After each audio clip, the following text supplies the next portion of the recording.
Hey guys, it's Mady. And Sonja. And we are officially introducing Bounce Back. So this is a movement that was created by my mother and best friend, Sonja Kelly, in order to help any and everyone achieve their greatest potential no matter your circumstance. This podcast is a joint effort combining my mom's experiences with my manifestation and mindset techniques. We all know life sometimes throws us curveballs, but it's what you do after that sets the trajectory for the rest of your life. Like I already introduced my mother, this is Sonja Kelly, my mother, my best friend, my mentor, everything and more.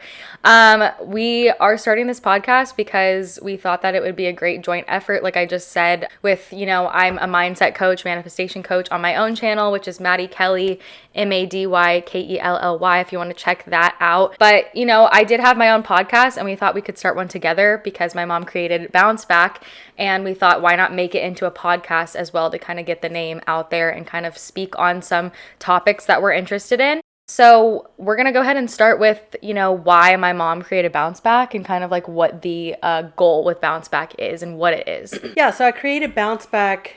The idea came to me, I guess, several years back. I created Bounce Back really to help single parents, primarily female because it tends to be skewed that way, but really to help single parents when they've had a devastating life experience. So there's help for people who are under a certain income level.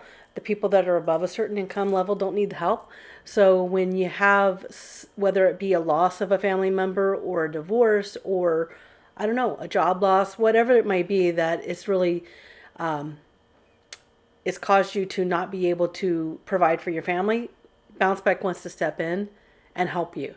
And not only help you financially, but Bounce Back wants to help you get back on your feet for the long term. So yeah, there's the financial in the initial, but we want to be able to help you on the long term. So get you into our mentorship program or into a good job or connect you with who you need to be connected with so you can take care of your family. So that's why we wanted to start this podcast, because obviously we have not started Bounce Back. This is just, a concept. And so we thought, while we can just bring our experiences to help others and to kind of just also balance that with the mindset and manifestation to help anyone and everyone watching or listening, bounce back into an abundant mindset, which can mean a multitude of different things for everybody. Just the fact that you know that you're not alone and that you can come back from a devastating loss and it's not going to cause a detriment to your life. There are resources, and we want to give you those resources by just our own experience and trying to bring Bounce Back to life and bring this foundation to life and get the word out there so that we can help, families, and especially single families, like single parent families, really be able to provide for their family, because we are, an example of that. So I guess for this episode, kind of what we wanted to go into was just to kind of introduce Bounce Back, because this is our first video on YouTube. So we have a YouTube channel for Bounce Back, and then probably going to put this on some podcasting platforms, but this is just going to be the first episode, just kind of, dipping our feet in. But we kind of wanted to talk about, for this introduction, kind of like what we went through, and like, we told you guys the mission statement, kind of like what Bounce Back is, or why my mom created it, or why she came up with this idea. But we kind of want to let you know, like, how did we get here? How did we get here? What did we go through leading up to this? And that's kind of what we're going to talk about in this episode. I'm a little hesitant to talk about it because I've never talked about it. And a lot of people don't know this except for really close relatives or like friends. So it's a lot to talk about. It's heavy topics. I'm going to give a trigger warning. There's a lot of, like mental health that might be talked about, single parents, divorce, like just really like intense topics. So if that's not something that you want to listen to, then you can close out. It's totally fine. But we're going to get into that right now. Okay, so kind of what I want to start out with is just, like I said, how did we get here? What did we go through? What experiences did we have as a family, coming from a single parent, going through this kind of thing, and like, what brought us here and how are we able to get out of that as well? So starting off, my brother and I are a product of a divorced family. So our parents got divorced when we were very young. And it was for the best. There was nothing wrong with that. It was actually a lot healthier for us to have our parents be divorced.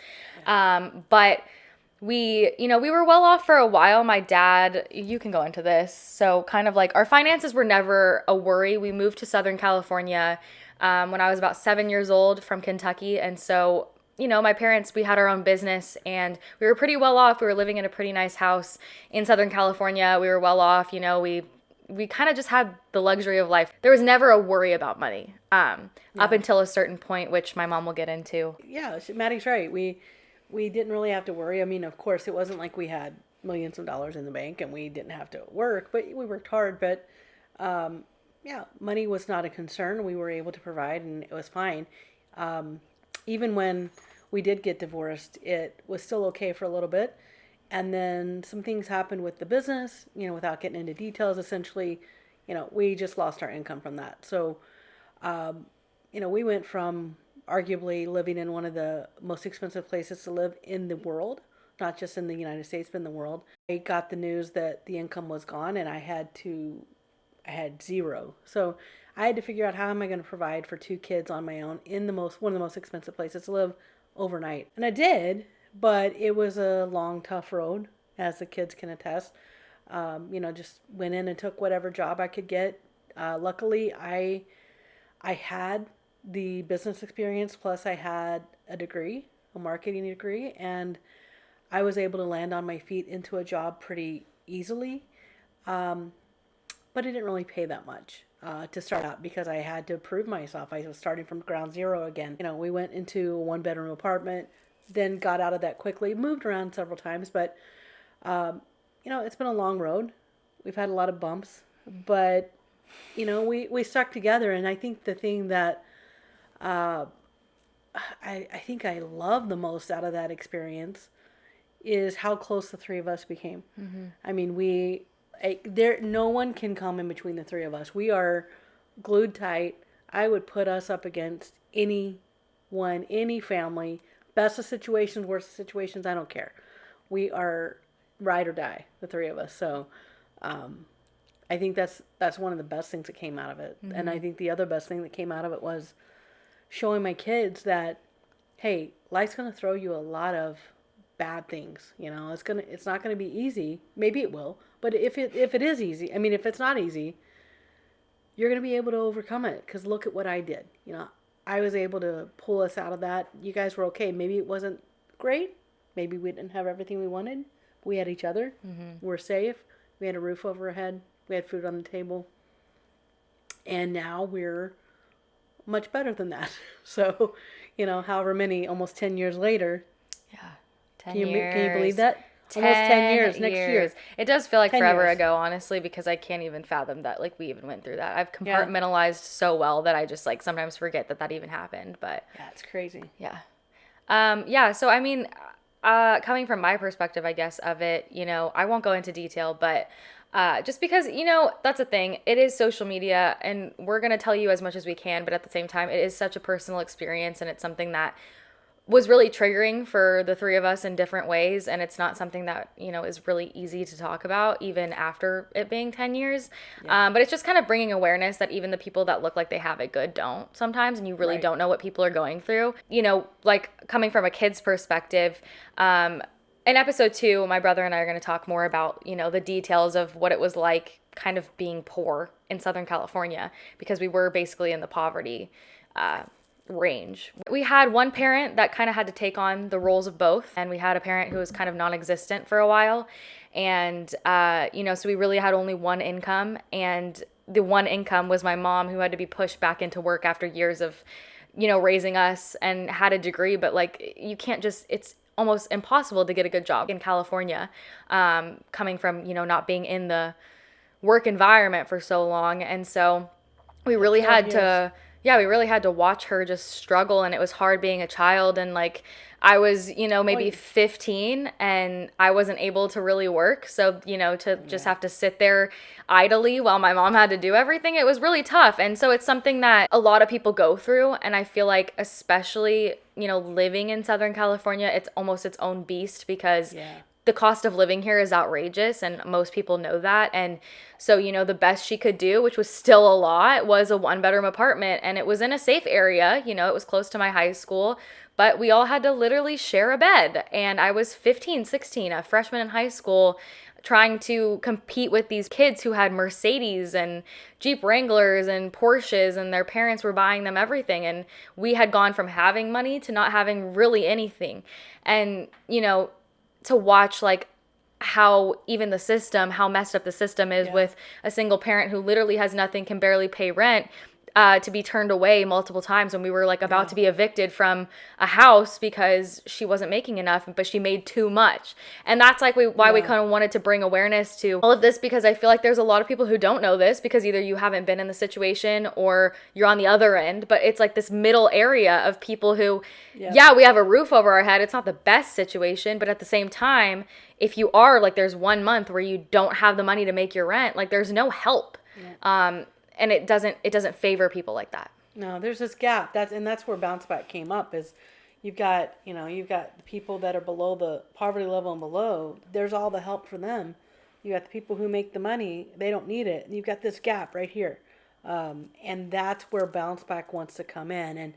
And the vision, it's coming to life. But the vision is that we'll attach ourselves to organizations that I went to, asking, hey, maybe I need a few extra bucks just this 1 month to try to get my rent. And it wasn't often. It was only a couple times that happened, but it was tight. And they couldn't help me because I made too much money. Mm-hmm. But it wasn't enough to even survive for 3 people. Especially not in this area. In Southern California. No. A different state, maybe so. Not here. And yeah, that's the other thing. Take this into account that we're talking about living in Southern California, and this is like our experience. Obviously, like if you were living somewhere else, it could be different. It could be a different scenario. But, just already living in a state where the cost of living is so high, there should be some better accommodations for people in that stage, because it's not a long-term help. It's literally a month, it's like just 1 month to get back on your feet and, go from there. And it's something that I feel like people aren't really aware of because, like I said, like either people have it, either doing well or they're way below the poverty line, and that's where different things come into play. But it's like that middle ground of I am strapped, I'm one income, and I have 1 month that I need help with. That's all I need is 1 month. Yeah. Like my paycheck's coming in, and there wasn't that help. And luckily we were able to keep where we were living, but like there was just too many times that happened. And I had people say, well, why don't you just move? Just move out of state. Just do this, do that. But as a parent, my kids had already been through so much trauma. I wanted to keep them. The worst thing in my head that I could do was tear them away from what they knew, their town that they lived in, their friends, their school. And my goal was keeping them safe and keeping them as normal, their life as normal as possible without totally devastating them. Yeah. I mean, that's kind of what the goal of this episode was, to just kind of like, introduce Bounce Back and like kind of what we went through. And like I said, we'll probably touch more on like what it was like being a child growing up in Southern California and losing everything. Because it's different from my perspective as it is for her, because she was the parent going through it and we were the children going through it. So it's like a little different. And I think that's also great that we're doing this together because it brings 2 different perspectives as well. And just, introducing what Bounce Back is and the goal for Bounce Back. And we're not going to be talking about this every single episode. No. We kind of just wanted to make this like a broad umbrella for what we want to talk about. There's lots of topics, and to make this a podcast to kind of, like I said, get the name out there, so that we really can start this foundation and really start helping people, because for both of us, our goals have always been to help people. And also use our experience to help people and educate people, because a lot of people are unaware. I mean, our own friends and family don't even know half of it. So I didn't know until it happened to me. I never realized this existed. Like this inequity existed. Mm-hmm. Really. Had we not gone through it, none of this would have happened. So I think it's almost a blessing in disguise, because it's like it made us aware of what's going on, and to try to be able to be that kind of middle ground for people and educate people. I feel like it kind of helped us. I mean, I think it happened to us because our mission is to help people. Mm-hmm. And so it happened to us so that we could learn firsthand and go out and help people. Exactly. So yeah, that's Bounce Back. That's kind of our goal with Bounce Back. And we just wanted to introduce the podcast and talk about some tough topics that, a lot of people don't talk about. And I feel like it's important to talk about things like this because, especially as a young adult myself, you don't hear a lot of people talking about these things and these struggles, and, knowing friends that, have children now, it's really important to be discussing these things and being aware of, the world that we live in, especially like Yeah. if you're living in a state like California. So yeah, I hope you guys enjoyed this first episode. I promise not every episode will be dreary like this. We're going to have fun. But we Lots just of fun. wanted to start out and just introduce the podcast. So I hope you guys like episode 1. Make sure you are subscribed on YouTube if you are listening to this. And yeah, I hope you guys enjoyed the podcast. Episode 1. Stay tuned for episode 2, and we'll see you then.